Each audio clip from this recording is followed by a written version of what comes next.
Bienvenidos a un nuevo video de Balón Irlandés. Hoy vamos a hablar de una figura, si no puede ser la figura más importante del fútbol irlandés, como es Jack Charlton, y por eso tenemos a otra figura para hablar de eso, al gran Carlos Castellanos. ¿Cómo estás, Carlos?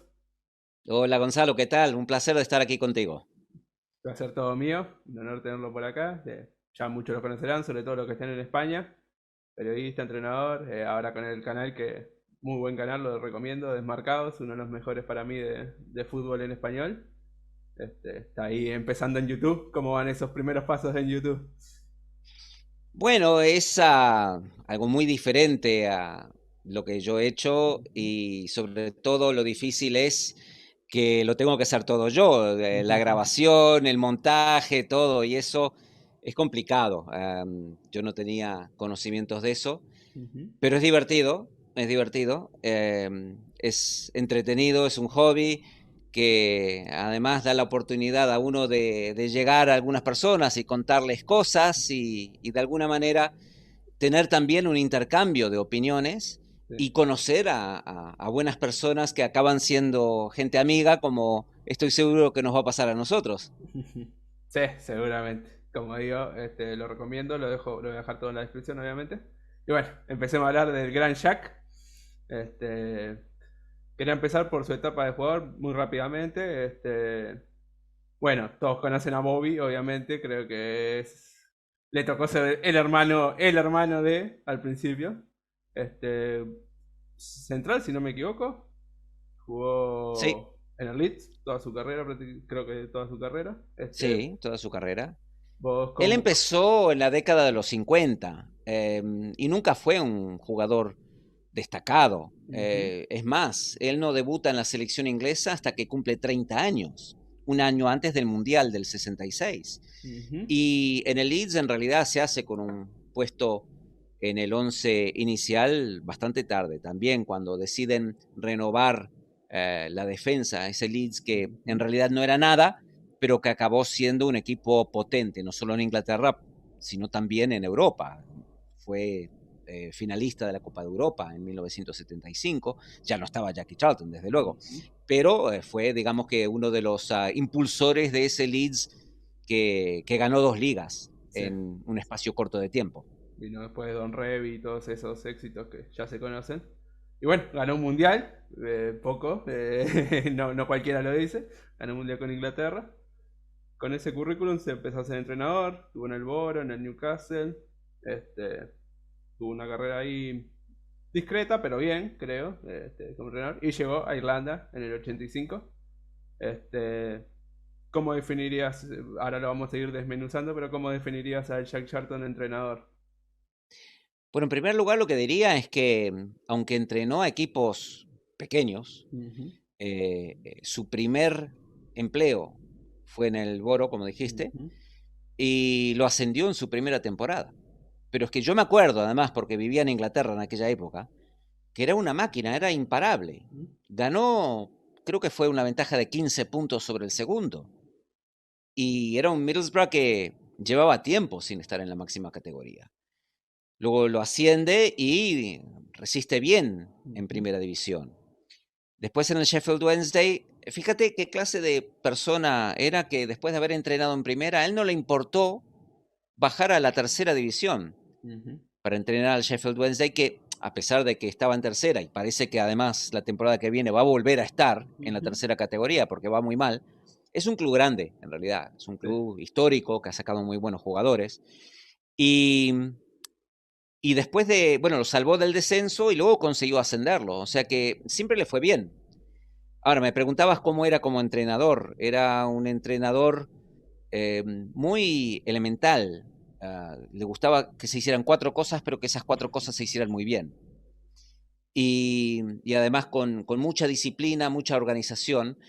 Un entrenador que le gustaba el balón largo Ujú. y la segunda pelota. Y lo hacía con la República de Irlanda, vamos, llegó al máximo nivel porque Irlanda nunca se la había visto como en la época de Jackie Charlton. Lo puso en un nivel totalmente desconocido para la República de Irlanda. Exacto. Ahí llega muy bien lo que decís vos, del balón largo, el 4-4 más rudimentario. que en esa época era justamente lo que se estaba intentando cambiar, empezar a hacer un fútbol más moderno, se podría decir, con Holanda, etcétera, etcétera, todos estos equipos de la época. Y viene Chucky Charlton a una selección que nunca había clasificado, que era una selección, un país prácticamente no futbolero, estaba en el medio de unos problemas sociales que ya todos conocemos, estaba justamente en el renacimiento del fútbol gaélico y todos esos deportes, que el fútbol era como el deporte de la reina, como que no les gustaba, y ahí llegó Charlton. Lo primero que hizo fue clasificarlos a la Eurocopa, ya en el 88, a la Euro del 88. Tenía un grupo de Bélgica, Bulgaria, Luxemburgo y Escocia para clasificar. Este, y sorprendentemente Escocia les hizo el favor, que sabemos que tampoco es que tengan las mejores relaciones, y con un gol en la hora los hizo clasificar. ¿Cómo recordás esa primera Irlanda en esa Euro? Capaz lo que era la antesala al Mundial del 90, que fue el momento cumbre. Bueno, antes que nada creo que es importante destacar que Jackie Charlton cambia la cultura futbolística en Irlanda, porque aunque parezca mentira, en los años 70 la República de Irlanda tenía jugadores muy técnicos, era un fútbol técnicamente bueno, vistoso, pero perdedor. Tenía jugadores como Jerry Daly, que era un centrocampista del Manchester United, Steve Highway, el extremo izquierdo del Liverpool, Liam Brady, que es probablemente el mejor irlandés o uno de los mejores irlandeses que ha habido, con una zurda inmaculada, un jugador siempre con la cabeza levantada, de unos pases penetrantes extraordinarios. Y Johnny Giles, por ejemplo, que había estado, hablamos del Leeds, había estado en el Manchester United, pero luego fue miembro del Leeds exitoso de los años 60 y 70, y era un jugador muy técnico también, capaz de poner la pelota donde él quería, a la distancia que fuera. Bueno, de repente se transforma ese equipo técnico en un equipo totalmente físico, y un equipo que jugaba solamente a meter la pelota lo más cerca del área rival posible. Eso no quiere decir que la República de Irlanda no tuviera buenos jugadores, porque los tenía. Los tenía. Pero lo que le pedía Jackie Charlton era otra cosa. Y ese equipo del 88, bueno, la principal hazaña y lo que nunca olvidarán será la victoria frente a Inglaterra. Exacto. Y después tuvieron la oportunidad de clasificar, no siguieron adelante en la competición, porque luego pierden un partido con Holanda, creo que pierden nada más sobre el final del partido. Sí. Pero lo que se puede destacar, que empieza en esa época, hasta que prácticamente se va Jackie Charlton, es que era un equipo muy difícil de derrotar. Sí, en los grupos justamente fue 1-0 a Inglaterra de victoria, 1-1 a la Unión Soviética y perdió 0-1, como decís, en la hora cerca contra los Países Bajos. Al final ya se demostraba que era sobre todo muy difícil de hacer goles. Él tenía dos frases, una era put them under pressure, de ponerlos en presión, ¿no? Que era como el mote, y luego estaba lo de que sea difícil para nosotros, pero que también sea difícil para ellos, ¿no? Que eso creo que resume muy bien. Bueno, luego viene la clasificación para el Mundial del famoso Mundial del 90. Estaba en el grupo con España, Hungría, Irlanda del Norte y Malta. Un grupo bueno, nivel medio, ¿verdad? Clasifica. Si no me equivoco, estaría ganando un partido a España, que es, bueno, dentro de todo, un buen logro ahí. Y va al Mundial de los 90. Rápidamente, si querés, repasamos algunos de los jugadores que tenía. Bonner, el golero. Tenía a Paul McGrath, obviamente, un jugadorazo. A Stoughton. Tenía a Mick McCarthy, ¿verdad? Que después lo reemplazaría. Whelan. Tenía a los delanteros también a Cascarino, que es bastante recordado. ¿Cómo recordás esa plantilla y ese cuadro de los 90? Ese famoso cuadro de los 90. Sí, bueno, tenía el estilo muy definido, tenía un once tipo que variaba bastante poco. Paul McGrath, por ejemplo, que tú acabas de nombrar, era y fue casi toda su carrera defensa central. Sí. Pero en esta República de Irlanda jugaba como centrocampista para repartir un poquito y para recuperar pelotas. Y hacía un trabajo incansable. Estaba en todas partes en el campo. Compartía ese medio campo con Andy Townsend por lo general, que era mejor jugador, era más técnico. Es decir, cuando digo mejor jugador quiero decir más técnico, Sí. porque puedes no ser técnico y ser muy buen jugador, Ujú. porque la función que desempeñas la desempeñas bien. Si haces algo bien, entonces eres buen Ujú. jugador, claro. Y era lo que tenía. Entonces, variaba muy poco, como te digo, tenía dos delanteros centros grandes, sobre todo Niall Quinn, que Ujú. cuando no juega Quinn, el sustituto natural era Tony Cascarino, que a propósito es colaborador de una radio en Inglaterra y lo escucho muchas veces los fines de semana por la mañana. Ah, bien. Sí, sí, es muy interesante escucharlo, un hombre con opiniones interesantes.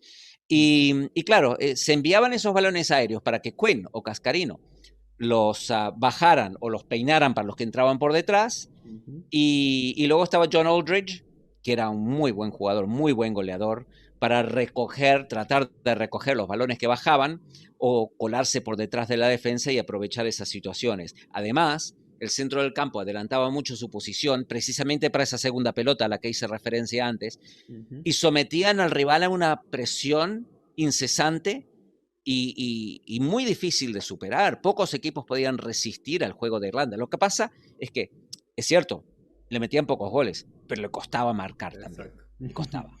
Sí, sí, al final ese típico, se podría decir fútbol inglés de la época antes de ese, el famoso pelotazo, digamos, el reconocido.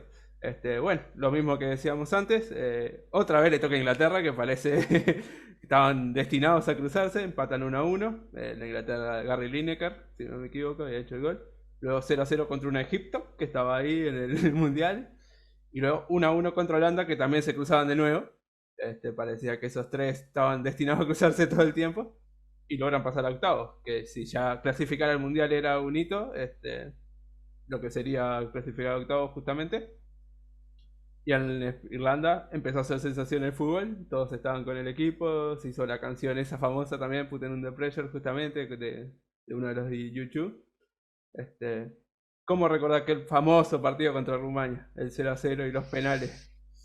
Bueno, era un partido, yo por lo que recuerdo, y no lo he vuelto a ver, era Ujú. un partido que daba la sensación de que no iba a marcar nadie. Yo no sé si la memoria me falla, Ujú. pero esa es la sensación que tengo todavía de ese partido. Muy cerrado, típico además de los partidos de Irlanda, una Ujú. defensa infranqueable y una delantera que si bien sometían a los rivales a esa presión a la que decíamos, no tenía esa capacidad de aprovechar, aparte que no son ocasiones claras cuando juegas de Ujú. esa manera. Dependes mucho del error del rival y eso que tenía un Aldridge que en Liverpool y en otros equipos donde había jugado, pues era un jugador que le filtrabas pelotas y sabía hacer desmarques y definía muy bien delante del arquero. Pero como no era ese el fútbol que jugaban, Ulrich tenía que tratar de definir lo que le cayera. Y bueno, así fue. Consiguieron clasificar por penales y después tuvieron el reto más difícil que fue jugar contra el anfitrión, Sí, contra Italia. justamente. Digamos que la suerte de los irlandeses en ese momento no les tocó. Luego, hay que decir que antes del partido de Rumania fue el Papa a visitar, fueron a visitar el Papa, y imagínate el nivel que estaba el país y la selección. Y bueno, les tocó Italia, en Italia 90. Y bueno, hay que decir que lo hicieron bastante bien, aguantaron. Hubo un error del golero de Bonner, que justamente había sido en los penales. Pero bastante bien, ¿no? Cuartos de final. Creo que muchas selecciones del mundo estarían contentos con ese mundial. Este, Bueno, como yo lo esta. que diría, sobre Ujú. todo del enfrentamiento con Italia, fíjate que en el partido anterior, en octavos de final, Italia elimina a Ujú. Uruguay. Sí. Y si ves el plantel de Uruguay y el plantel de Irlanda, Uruguay era muy superior. Ujú. Pero lo que hace la actitud y la mentalidad, Uruguay juega contra Italia encerrada atrás y deja a Fonseca solo arriba. Ujú. Y claro, es un dominio constante de Italia que al final da su fruto, porque cuando jugás así es muy difícil que en 90 minutos no te metan un gol. Claro. Entonces fue lo que le pasó. Y Uruguay pierde 2-0. Ujú. Teniendo un equipo, porque esta no era una gran Italia, pero teniendo un equipo Uruguay, posiblemente por nombres, uno Ujú. de los 2 o 3 mejores equipos de ese mundial. y sin embargo jugó como si fuera uno de los 2 o 3 peores, porque jugaron siempre con la mentalidad chiquita, la mentalidad perdedora, teniendo un equipazo. Bueno, Irlanda, inconscientemente, va a atacar a Italia y no le tiene miedo y la encierra atrás durante mucho tiempo e Italia sufre mucho y acaba ganando 1-0 nada más. Pero Irlanda puso en enormes aprietos a Irlanda de la manera que Uruguay no consiguió hacerlo. Entonces, parece ilógico, pero es así, la mentalidad y la actitud hace mucho. Y ese equipo irlandés no tenía nada que perder y jugaba con esa mentalidad, jugaba así. Como no tienen nada que perder, tienen mucho que ganar. Y jugaban a ganar. Justamente nosotros que somos uruguayos, lo que hizo Uruguay después de ir a arruinar fiestas a los locales, de jugar sin miedo a perder nada, lo hizo Irlanda justamente. Bueno, se quedaron eliminados, pero lo recibieron 500.000 personas. Todo el mundo, todo el país estaba con Charlton, que antes eran un poco no sabían si estar o no por ese fútbol que jugaba, pero bueno, hoy estaban todos enamorados de Charlton, obviamente. Y él dijo, imagínense si ganamos algo, si nos reciben alguien ahora sí que pegamos un cuarto, imagínense si ganamos algo, que era muy característico de él. También al que nombrábamos antes, McGrath, siempre dice que lo llamó James, que no sabía los nombres de los jugadores, pero ellos le respondían a los nombres que él les pusiera. Era un poco personaje en eso. Bueno, luego quedó eliminado de la Euro, de tu otro grupo con Inglaterra, Polonia, Turquía, entre otros, de la Euro 92, que terminaba ganando Dinamarca, ¿no? Si no me equivoco. Y Sí. luego el Mundial del 94, que no es tan recordado como el del 90 para Irlanda, pero otro buen papel. Otra vez en el grupo España, Dinamarca, Irlanda del Norte, Lituania, Letonia y Albania. Pasaron. Y les tocó otra vez Italia en los grupos, México y Noruega. ¿Qué recuerdos tenés de aquel Mundial del 94, sobre todo de Irlanda? Es una continuación del Mundial del 90 en realidad, porque los jugadores son casi los mismos. Sí. Y luego la actitud y la forma de jugar también. Fíjate que le ganan a Italia, que después llegaría a la final y que Italia solo pierde, o sea, no sale campeona del mundo por penales. Irlanda le gana. Sí. Precisamente por ser ese equipo tan incómodo. Tenía además, por los extremos, jugadores de calidad, porque por la derecha por lo general jugaba Ray Houghton, que yo lo conozco muy bien porque jugó en el Fulham un tiempo y yo viví en Inglaterra y allí me hice hincha del Fulham. Y por la izquierda tenía a Kevin Sheedy del Everton. Eran jugadores, como te digo, técnicos, pero cuya misión la mayor parte del tiempo era mandar pelotas diagonales al área. Ahora, cuando les caía una pelota en una situación comprometida, un poquito enredada, tenían la habilidad para salir de esas situaciones. Entonces era un plus que tenía el equipo porque jugaba ese fútbol directo y el estilo que pedía Jackie Charlton, pero además tenía jugadores capaces de hacer algo diferente en un momento determinado, aunque no tenían muchas oportunidades de hacerlo. Y en ese Mundial, Irlanda vuelve a repetir una buena actuación, llega a octavos de final, y más que satisfechos, ¿no? Una selección que nunca había hecho nada, clasifica para 3 de los 4 grandes torneos en ese espacio de tiempo, ¿Sí? Y además saliendo de los grupos hasta la fase eliminatoria en 2 ocasiones. Otra vez perdió con Holanda o Países Bajos, que parece que no quería dejar tranquilo al bueno de Jack. Luego, por último, tuvo en las clasificatorias de la Euro del 96 con Portugal, otra Irlanda del Norte, que también lo perseguía, Austria, Letonia y Liechtenstein. Y quedó segundo y perdió el playoff para entrar con Países Bajos, que parece que era el antídoto a Jack Charlton. Y ese fue el último partido. Como conclusión, ¿qué te pareció ese cierre lamentablemente triste de lo que sería la era Charlton? Sí, yo creo que el equipo iba a menos, es lógico, porque además, como casi siempre, cuando un equipo va bien y un entrenador tiene mucho éxito, es que además tiene una buena generación. Irlanda la tuvo. Y esa generación se iba haciendo veterana, iban cambiando algunos jugadores. Y fíjate, me apunté la estadística. Charlton con Irlanda jugó 93 partidos, ¿Sí? ganó 46, empató 30 y perdió solo 17. Increíble. Pero es que en los primeros, creo que fueron 6 años, 5 años, solo había perdido 4 partidos en 6 años. Increíble, como decía, difícil de Entonces, vencer sobre todo, eso es lo que... claro, pero las derrotas empezaron a llegar después, Ujú. hacia el tramo final de la carrera de Charlton, por muchas cuestiones, pero que tuvo un momento en que Irlanda era un enemigo al que nadie quería enfrentar. Ujú. Y ya para terminar, me gustaría comentar un par de cosas sobre Jackie Charlton también. Es que cuando fue entrenador del Middlesbrough, Ujú. el presidente le ofreció un dinero anual, un salario, Sí. y él, después de conocer la cantidad, pidió una cantidad inferior, Mm. porque consideraba que era una cantidad justa y no quería que le pagaran de más. Luego Increíble. otra cosa, un entrenador que nunca firmó ningún contrato, porque decía que la palabra valía más Mm. que cualquier contrato. Lo único que pedía él era que le dieran 3 días libres por semana para poder ir a pescar, que era su pasión. Ujú. O sea, un personaje Un muy personaje. interesante, al que le dieron la nacionalidad irlandesa. Ujú. Se la dieron. Imagínense, a un Porque inglés. Hay que inglés, decir. nacido en el noreste de Inglaterra, campeón del mundo con Inglaterra, se enfrentó varias veces a Inglaterra, además, siendo Sí. entrenador de Irlanda, y siempre se lo puso difícil. Mira, hay un partido de clasificación a la Eurocopa del 92 que se juega en Wembley, que Sí. empatan a 1. Y en el primer tiempo, del minuto 20 al minuto 23, se puede ver además, porque está en YouTube, el partido completo. Eh, Se ve exactamente lo que era esta Irlanda, porque durante 3 minutos es un bombardeo de pelotas y los ingleses sacando de cabeza como pueden, pero a la siguiente pelota vuelven los irlandeses. Es una presión tan intensa que te preguntas al verlo cómo puede resistir cualquier equipo a jugar contra eso.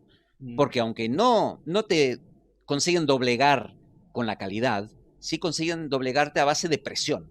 Y merece la pena. Más o menos, minuto 20 hasta el 23 son 3 minutos de un bombardeo constante. Ujú. Inglaterra 1, Irlanda 1, 1991 en Wembley. Merece la pena verlo. Búscalo por ahí. Aparte, no es lo mismo que te presione, no sé, un jugador justamente con un montón de calidad, que te presione unos irlandeses rústicos que te van a ir a buscar también. Ahí sí, Totalmente sí. cierto. Pasás o te quedás sin piernas, digamos. Este, bueno, lo que decías, se agotó al final la generación, se volvieron más viejos. Verdad que aparecieron otros jugadores interesantes como Roy King, que para esa igual esa eliminatoria creo que estuvo lesionado, para la última. Que Roy Keane, no cualquiera, Jack Charlton, Brian Clough y Sir Alex Ferguson de entrenadores. Este, no cualquiera lo puede decir. Y no. Ujú. Sí, totalmente. Que después, bueno, tuvo mucha polémica a Roy Keane dentro de la selección irlandesa, tuvo Sí. una discusión con McCarthy, que lo echaron de la selección, de la Ujú. concentración en el Mundial de 2002.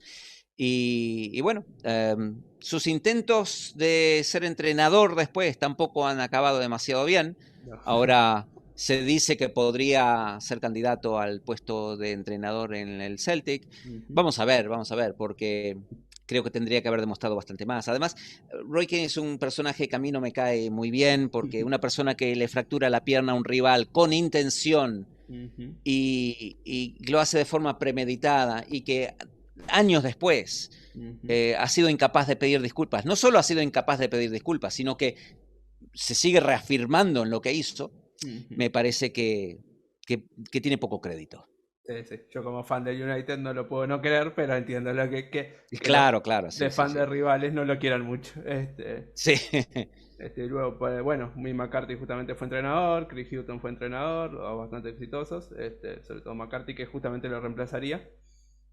Bueno, por último, como decís, cambió la cultura del país. Es verdad que a la Liga de Irlanda no lo ayudó mucho porque casi todos los jugadores jugaban en Inglaterra, no era que tenían un ídolo que jugara en Irlanda, pero sí al fútbol y justamente a que la gente se interesara en Irlanda. ¿Vos creés que, no creo que igual de exitoso, pero que Irlanda en un futuro podría llegar a tener algún periodo por lo menos de clasificar por lo menos a los mundiales o a la Eurocopa? es muy difícil, claro. Estos países con una liga débil Ujú. dependen de la exportación de los jugadores para que acaben de formarse en competiciones más difíciles, para que después alcancen un nivel mejor. Es lo que le pasa a la República de Irlanda, porque sus mejores jugadores inevitablemente acaban jugando en la liga inglesa.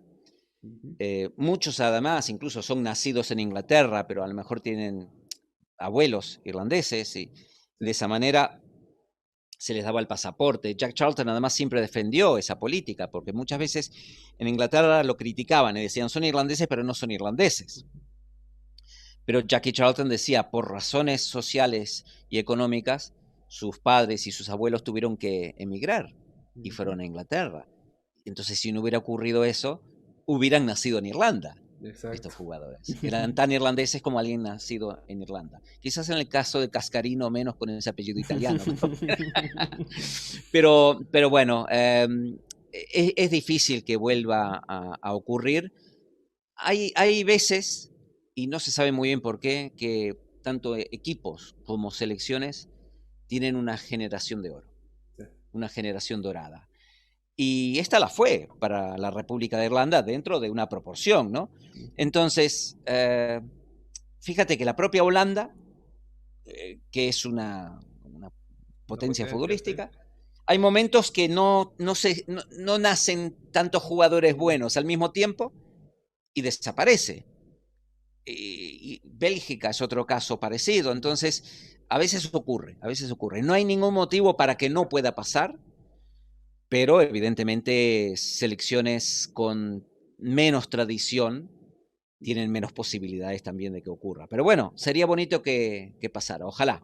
Me encantaría ver a la República de Irlanda una vez más en un gran torneo.